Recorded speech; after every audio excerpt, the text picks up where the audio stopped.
The school hallway buzzed with venom, a swarm of whispers stinging like hornets. Ethan Carter, barely 16, clutched his backpack straps, his knuckles white as he navigated the gauntlet of sneers. Freak with the useless gay dad. Someone hissed, and laughter erupted, sharp and cruel, slicing through the air. Ethan's heart pounded, but he kept his eyes forward, fixed on the exit. He was used to this, had been since his dad, Michael, came out 3 years ago in their small, conservative town of Willow Creek, Pennsylvania. The divorce had been messy, the gossip messier, and Ethan bore the brunt of it at Willow Creek High. His dad's partner, James, only made things worse. A soft-spoken engineer who'd moved in last year, James was an easy target for the town's judgment. Too quiet, too weird, too gay. Ethan loved them both, but love didn't stop the taunts.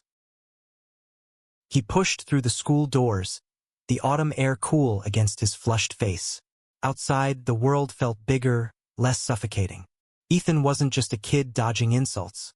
He was a dreamer, sketching constellations in his notebook, building model rockets in his garage. His dad and James encouraged it, even when the town mocked their little family. "You're gonna touch the stars, kid," Michael would say, ruffling Ethan's hair. James would nod, his eyes bright with quiet pride, tinkering with Ethan's rockets late into the night. But Willow Creek didn't care about dreams. It was a place where conformity was king, where Ethan's family was a scandal whispered about in church pews and grocery aisles. The worst of it came from Tyler Grayson, the school's golden boy quarterback, whose father, Pastor Grayson, preached fire and brimstone about sinners like Michael Carter. Tyler led the charge, turning Ethan's life into a daily battle.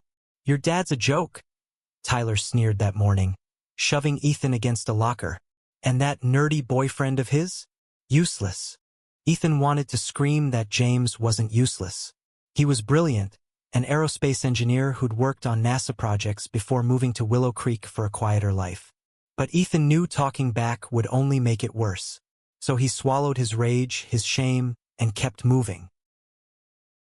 That evening, Ethan slumped into a chair at the kitchen table, his sketchbook open to a half-finished rocket design. Michael was cooking dinner, humming softly, while James sat across from Ethan, adjusting a tiny motor on one of Ethan's models. "Rough day?" James asked, his voice gentle but knowing. Ethan shrugged, not meeting his eyes. "Same as always." Michael turned from the stove, his face softening. "You don't have to fight this alone, Ethan. We're here."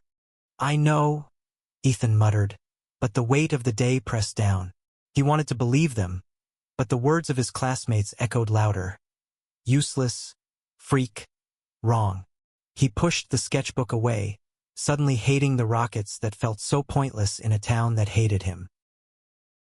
The next morning, Ethan woke to a surprise. A letter had arrived, its NASA letterhead gleaming like a beacon.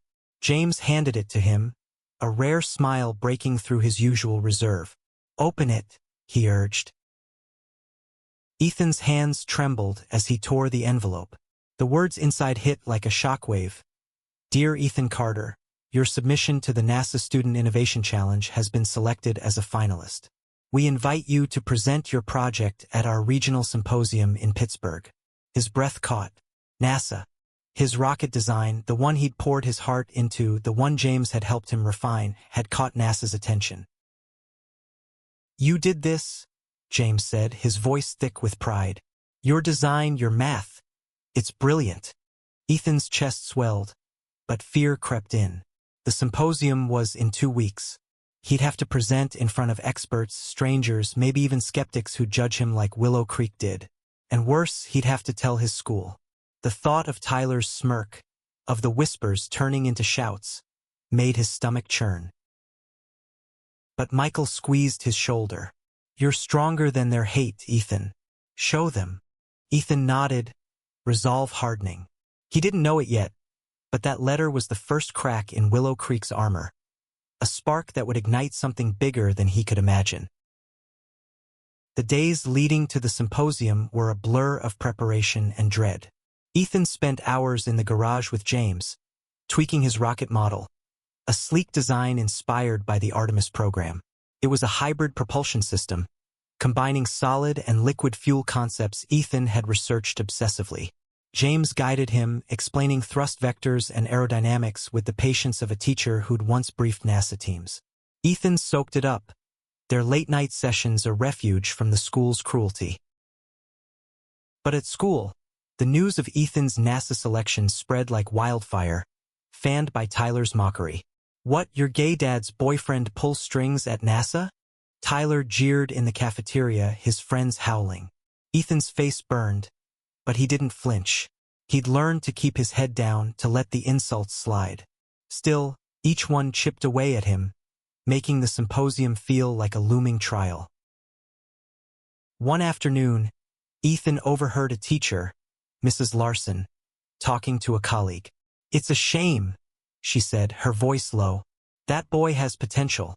But with a family like that, he's got no chance in this town." Ethan froze, the words cutting deeper than Tyler's taunts. Even the adults saw him as tainted, defined by his dad's identity rather than his own. That night, Ethan broke. He stormed into the living room, where Michael and James were watching a documentary. "Why can't you just be normal?" he shouted, tears stinging his eyes. "If you weren't like this, they'd leave me alone." Michael's face fell, but James stood, calm but firm. "Ethan, their hate isn't about us. It's about their fear. You're not defined by their words or ours. You're defined by what you do next." Ethan wanted to argue, to scream, but James's steady gaze stopped him. He saw something in James's eyes, not just love, but belief. Belief in him. It was enough to pull him back from the edge. The symposium loomed closer, and Ethan threw himself into his work. He practiced his presentation, memorized every detail of his rocket's design. Michael and James became his biggest cheerleaders, turning the garage into a mock stage where Ethan rehearsed until his voice was steady. But the fear lingered. What if he failed? What if he proved the town right? The night before the trip to Pittsburgh, Ethan couldn't sleep. He crept downstairs and found James in the garage, double-checking the rocket model. "Why do you care so much?" Ethan asked, his voice small. James looked up, his hands still on the model. "Because I see you, Ethan. Not just the kid they mock, but the one who's going to change the world. And I'll be damned if I let them stop you." Ethan's throat tightened. For the first time, he saw James not just as his dad's partner, but as someone who'd chosen to fight for him. Someone who'd given up a high-flying NASA career to build a life with them in Willow Creek, despite the town's scorn. As they packed for Pittsburgh, Ethan felt a shift. The weight of the town's judgment was still there, but so was something new, purpose. He wasn't just fighting for himself anymore. He was fighting for Michael, for James, for the family they'd built against all odds. And maybe, just maybe, he'd show Willow Creek what they were really made of. The Pittsburgh skyline glittered against the dawn as Ethan, Michael, and James pulled into the city. Ethan's stomach churned, his NASA finalist badge pinned to his jacket like a fragile shield. The symposium venue, a sleek convention center, buzzed with students, scientists, and engineers. People who spoke the language of stars and equations, a world Ethan had only dreamed of. Inside, the air was electric with ambition. Ethan's rocket model sat on a display table, its polished aluminum gleaming under the lights. Other finalists milled about, their projects ranging from AI drones to lunar habitat designs. Ethan felt small, out of place, but James's hand on his shoulder steadied him. "You belong here," James whispered. "Your work speaks for itself." The first challenge was the presentation. Ethan stood before a panel of NASA engineers, his voice shaky at first but growing stronger as he explained his hybrid propulsion system. He gestured to the model, detailing how it balanced efficiency and power, drawing on concepts he'd learned from James's old NASA manuals. The judges nodded, scribbling notes, and one, a woman with sharp eyes and a kind smile, asked about his inspiration. Ethan hesitated, then spoke from the heart. "My family," he said. "They taught me to keep building, no matter what anyone says." He didn't mention the taunts, the hate, but the weight of them fueled his words. When he finished, the room applauded, and the woman judge smiled. "That's the spirit of innovation," she said. Back at the display area, Ethan's confidence grew. He chatted with other finalists, swapping ideas about thrust ratios and orbital mechanics. For the first time, he felt like he fit in, like his dreams weren't just fantasies. But the high didn't last. A group of Willow Creek students, including Tyler, had shown up as part of a school trip to observe the symposium. Their presence was a cold splash of reality. "Look at Carter, pretending he's a genius," Tyler muttered, loud enough for Ethan to hear. His friends snickered, and Ethan's chest tightened. He focused on his model, ignoring them, but Tyler wasn't done. He sauntered over, smirking. "Bet your dad's boyfriend faked this for you. No way you're smart enough." Ethan's hands clenched, but before he could respond, James stepped forward. "You know," James said, his voice calm but cutting, "Ethan's design outshines anything you could dream up. Maybe focus on your own work." Tyler's face reddened, but he backed off, muttering under his breath. Michael pulled Ethan aside, his eyes fierce. "Don't let him in your head. You're here because you earned it." Ethan nodded, but the encounter left a bitter taste. He wanted to prove them wrong. Not just Tyler, but the whole town. The symposium's final event was a public showcase, where finalists presented to a larger audience. Ethan's turn came, and as he stepped onto the stage, he saw Tyler and his crew in the crowd, their smirks like daggers. But he also saw Michael and James, their faces glowing with pride. He spoke with fire, his words weaving science and passion. The audience leaned in, captivated, and when he launched a small demo rocket across the stage, its tiny engine roaring, the room erupted in cheers. Even Tyler looked stunned, his smirk faltering. For a moment, Ethan felt invincible. That night, back at the hotel, Ethan couldn't stop grinning. Michael and James took him to a diner, toasting his success with milkshakes. "You were incredible," Michael said, his voice thick with emotion. James raised his glass. "To Ethan, the kid who's going to the stars." But the victory was short-lived. The next morning, Ethan woke to a notification on his phone.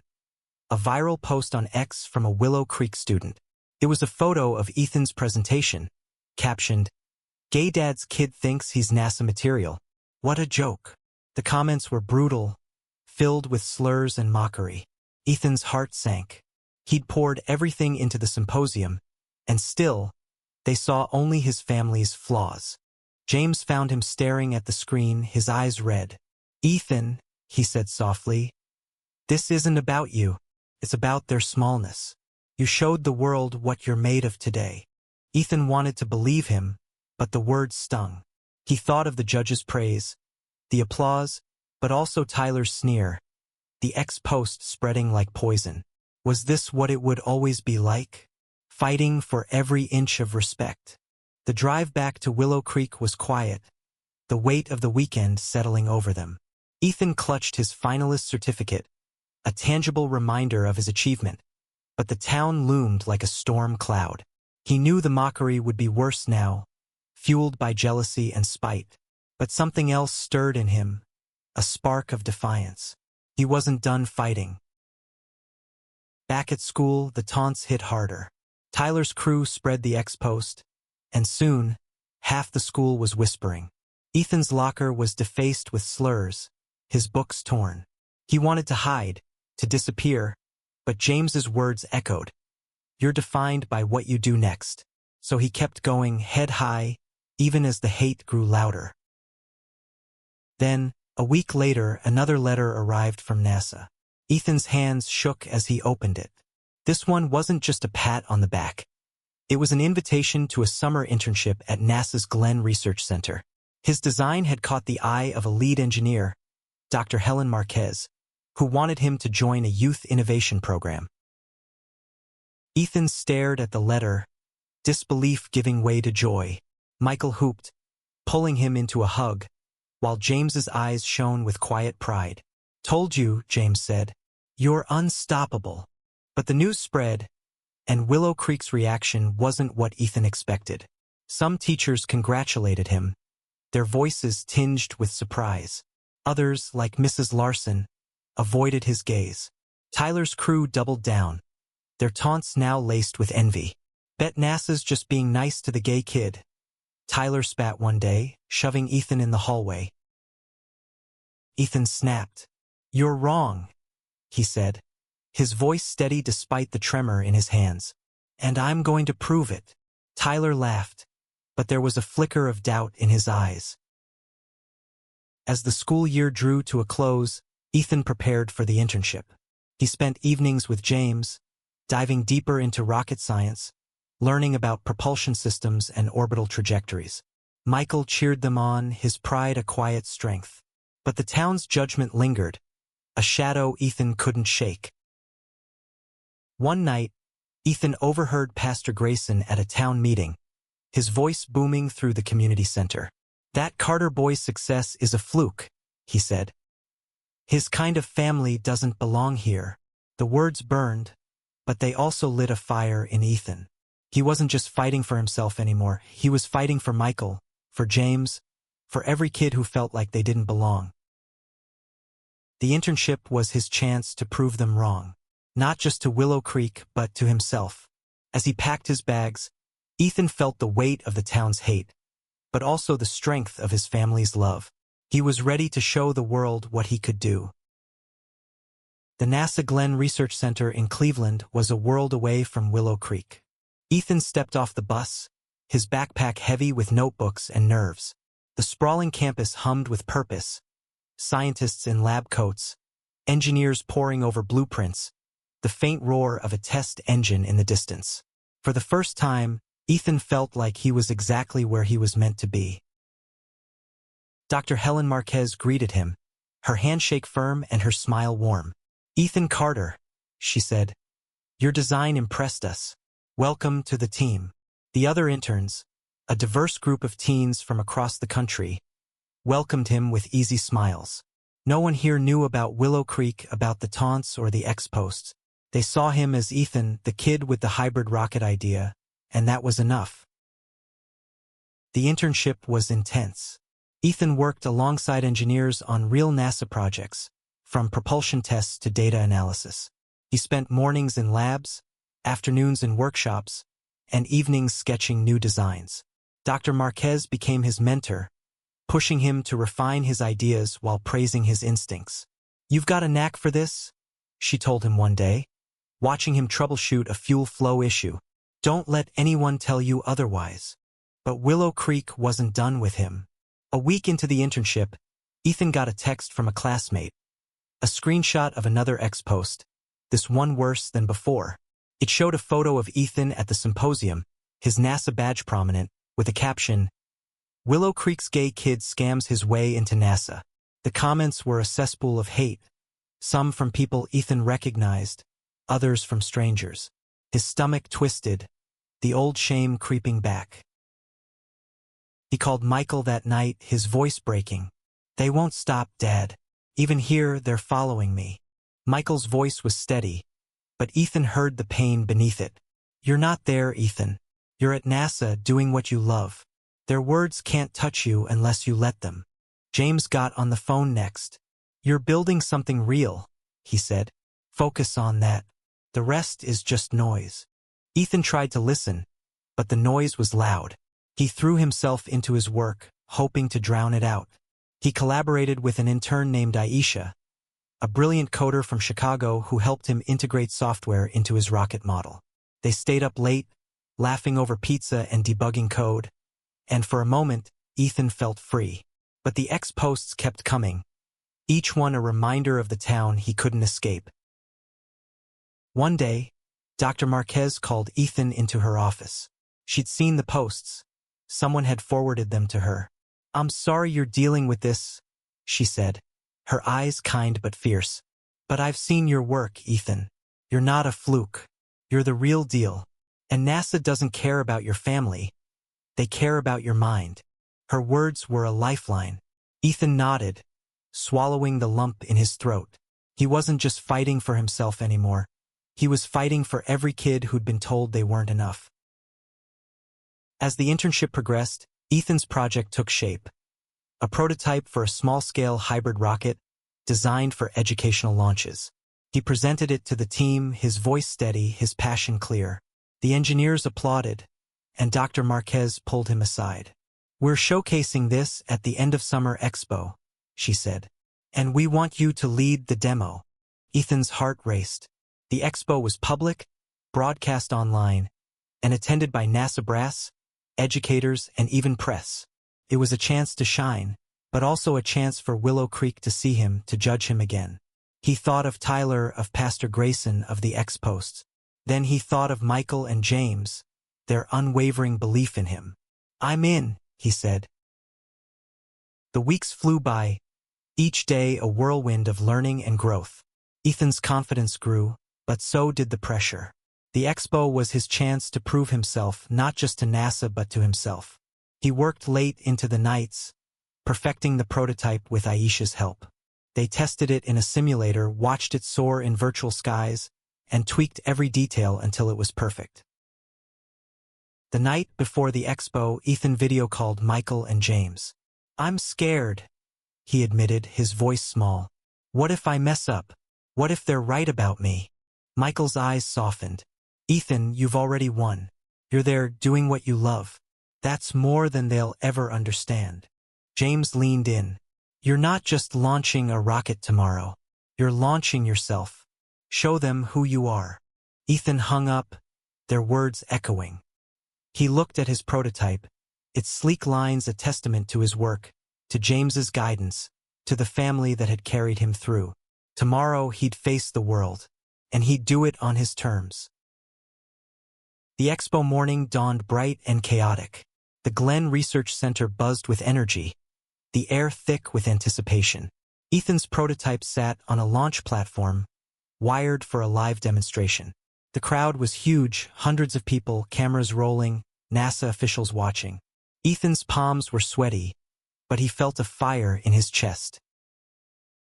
As he stepped to the podium, he saw a familiar face in the crowd. Dr. Marquez, nodding encouragement. He took a deep breath and began. He spoke of his design, his passion, his dream of reaching the stars. The crowd listened, rapt, as he explained the hybrid propulsion system, its potential for affordable space exploration. Then came the moment of truth, the launch. The countdown began. 10, 9, 8. Ethan's heart pounded. He thought of Willow Creek, of the taunts, of the love that had brought him here. 3, 2, 1, launch. The rocket roared to life, streaking into the sky, a perfect arc of fire and ambition. The crowd erupted, and Ethan's eyes stung with tears. He'd done it. He'd shown them. The expo's success was a wildfire, spreading far beyond the Glenn Research Center. Ethan's launch was featured on NASA's social media, clips of his rocket soaring shared across X and news outlets. Headlines praised the teen prodigy from Pennsylvania. And for a moment, Ethan felt untouchable. But Willow Creek was waiting, and not everyone was clapping. Back home, the town was a mixed bag of reactions. Some neighbors sent congratulatory notes, their words cautious but kind. Others, like Pastor Grayson, doubled down. At Sunday service, he called Ethan's success a distraction from moral decay, his words dripping with disdain for Michael and James. Ethan heard about it from a friend and felt the familiar sting. But this time, it was different. He'd tasted what it felt like to be seen for his work, not his family. He wasn't going back. School was a battlefield. Tyler and his crew hadn't softened. If anything, Ethan's success made them crueler. "NASA's just pandering," Tyler sneered in the hallway, his voice loud enough to turn heads. "They picked you for the sob story, not your stupid rocket." Ethan's fists clenched, but he walked away. He had bigger things to focus on, like the offer Dr. Marquez had made after the expo. She'd pulled him aside as the crowd dispersed. "Ethan, your prototype has potential," she said. "We're recommending you for a scholarship to MIT's aerospace program. Keep this up, and you could be working here one day." Ethan's jaw dropped. MIT, NASA, a future he'd only dreamed of, now within reach. He told Michael and James that night, his words tumbling out in a rush. Michael cried, pulling him into a hug, while James grinned, his usual reserve cracking. "I knew you had it in you," James said. "This is just the start." But the high came with a cost. The ex-posts grew uglier, some targeting Michael and James directly, calling them freaks who'd corrupted Ethan. One post, shared by an anonymous account, showed a photo of their house with a slur spray-painted on the garage. Ethan's blood ran cold. He'd faced hate before, but this felt personal, dangerous. Michael reported it to the police, but their response was lukewarm. "Kids being kids," the officer said, shrugging. James's jaw tightened, but he stayed calm, cleaning the paint himself. Ethan watched, guilt gnawing at him. His success was supposed to lift them up, not pull them deeper into the town's hate. He threw himself into his studies, preparing for the scholarship application. James helped, sharing stories of his own time at NASA, the challenges he'd faced as a gay man in a field that wasn't always welcoming. "You keep going," James told him. "Not because it's easy, but because it's worth it." Ethan nodded, but the weight of Willow Creek pressed harder.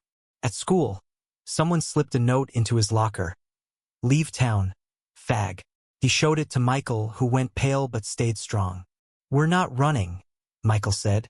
"This is our home." The breaking point came at a town fair, where Ethan had been invited to speak about his NASA experience.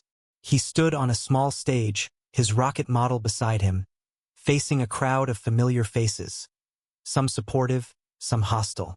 Pastor Grayson was there, his arms crossed, Tyler at his side.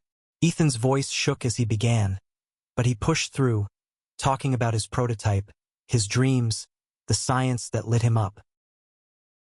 Halfway through, Tyler heckled, "Go back to your gay dads."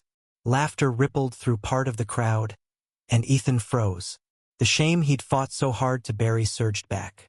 But then he saw Michael and James in the audience, their eyes locked on him, unwavering. He took a breath and did something he'd never done before. "You know what?"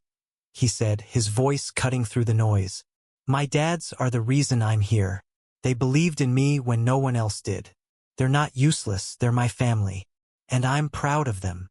The crowd went silent. Some faces softened, others hardened. Pastor Grayson stormed out, Tyler trailing him. But a few people clapped, then more, until the sound swelled.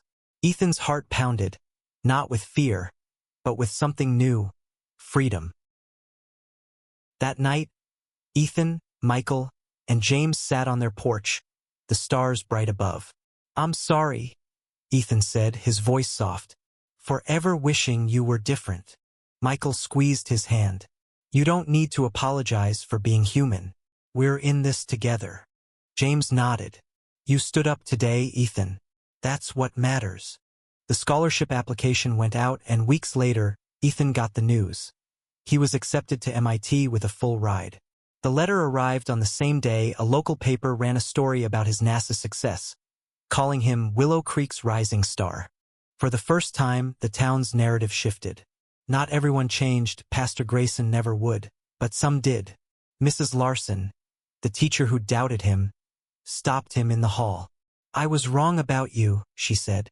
"You're going places." Ethan smiled, but his eyes were on the future.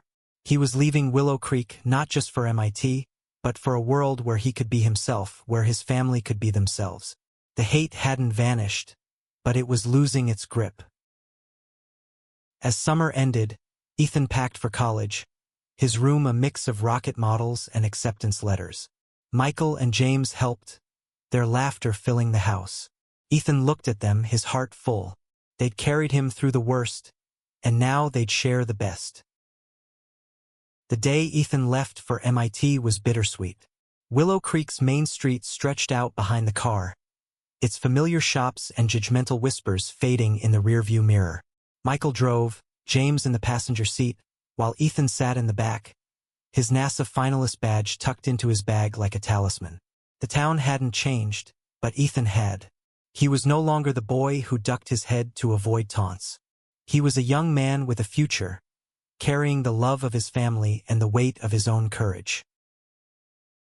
Boston was a shock of color and noise, a city pulsing with possibility. MIT's campus felt like a new universe.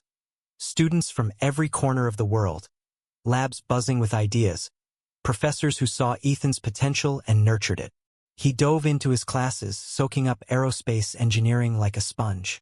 His roommate, a quirky kid named Leo, became a fast friend, unfazed by Ethan's background. "Your dads sound cool," Leo said one night, and Ethan grinned, realizing he didn't have to hide anymore. But Willow Creek's shadow lingered. Ethan kept up with Michael and James through video calls, their faces lighting up his dorm room screen. They told him about small victories, a neighbor who'd apologized for past slights, a teacher who'd started an inclusivity club at school. But they also shared the ongoing hate. More slurs painted on their fence, another sermon from Pastor Grayson. Ethan's heart ached, but he felt powerless so far away. Then came an opportunity that changed everything. Dr. Marquez emailed, inviting Ethan to speak at a NASA Youth Outreach event in Pittsburgh. "We want you to share your story," she wrote. "Not just the rocket, but what got you here, could inspire others." Ethan hesitated. Sharing his story meant exposing his family, his pain, to a new audience. But he thought of James's quiet strength, Michael's fierce love, and the kids out there facing their own Willow Creeks. He said yes. The event was held in a packed auditorium, students and families filling the seats. Ethan stood backstage, his palms sweaty, his rocket prototype on a table beside him. Dr. Marquez introduced him, calling him a testament to resilience and innovation. As Ethan took the stage, he saw a few familiar faces. Michael and James, who'd driven up to surprise him, their smiles brighter than the spotlights. He started with the science, explaining his hybrid propulsion design with the confidence he'd honed at MIT. Then he paused, his heart racing, and shifted gears. "I didn't get here alone," he said. "I grew up in a town that told me my family was wrong. My dad, Michael, and his partner, James, who's one of the smartest engineers I know. They were called useless, worse. I was mocked for it. But they believed in me, and that's why I'm here." The room was silent. Then a few claps broke out, growing into a wave. Ethan's voice steadied. "If you're out there, feeling like you don't belong, keep going. Your dreams are bigger than their hate. And you're not alone." The applause was deafening. Ethan saw tears in Michael's eyes, pride in James's. After the talk, kids approached him, sharing their own stories, bullied for their race, their faith, their families. Ethan listened, his heart full, realizing his story wasn't just his anymore. It was theirs. The speech went viral, shared across X and picked up by news outlets. This time, the comments were different. Sure, there was hate, there always would be. But there was also support, voices calling Ethan brave, his family inspiring. A few Willow Creek residents even reached out, apologizing for their silence. Mrs. Larson wrote a letter, admitting she'd been wrong to judge. Tyler stayed silent, but Ethan didn't need his approval anymore. Back at MIT, Ethan's star rose. He joined a research team working on real NASA projects during breaks. He visited Michael and James when he could, their home a haven of love and laughter. The town was changing slowly. Pastor Grayson's influence waned as younger voices pushed for inclusion. The Inclusivity Club grew, and Ethan's story became a quiet legend at Willow Creek High. Years later, Ethan graduated MIT with honors, accepting a job at NASA's Jet Propulsion Laboratory. He stood at his graduation, Michael and James in the crowd, their faces beaming. He thought back to the boy who'd walked through hallways of hate, who'd doubted himself, who'd almost given up. That boy was gone, replaced by someone who'd learned that love and courage could outshine even the darkest scorn. On his first day at JPL, Ethan walked past a wall of photos, NASA's pioneers, dreamers, innovators. He saw his reflection in the glass and smiled. He'd made it not just for himself but for Michael, for James, for every kid who needed to know they could rise above.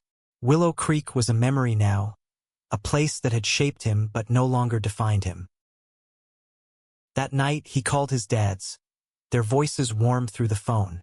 "We're so proud of you," Michael said. James added, "You're our star, Ethan." And as Ethan looked up at the California sky, the stars seemed closer than ever. He'd built his own path, fueled by love, resilience, and a rocket that had carried him far beyond the hate. The world was watching now, and he was ready to show them what came next.